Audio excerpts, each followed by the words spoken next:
பயணிகளின் கவனத்திற்கு ரயில்களை தவறவிடுவது என்பது பலரும் எதிர்கொள்ளும் பொதுவான பிரச்சனை. ஆனால் வேறு டிக்கெட் புக் செய்து அடுத்த ரயிலில் ஏற வேண்டிய அவசியம் இல்லை.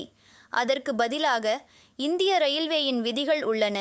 பயணிகள் ஒரே டிக்கெட்டை பயன்படுத்தவும், அதுவும் அதன் செல்லுபடியை நீட்டிக்க கூடுதல் செலவு இல்லாமல் பயணம் செய்யவும் அனுமதிக்கும்.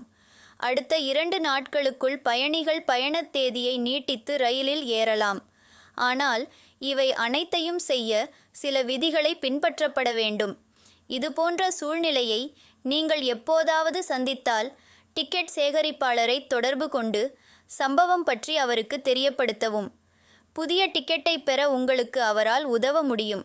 இதன் மூலம் நீங்கள் குறிப்பிட்ட காலத்திற்குள் மற்றொரு ரயிலில் ஏறி உங்கள் இலக்கை நோக்கி பயணிக்கலாம். இந்திய ரயில்வேயின் விதிமுறைகள் ஒரு நிலையத்திலிருந்து இடைவேளை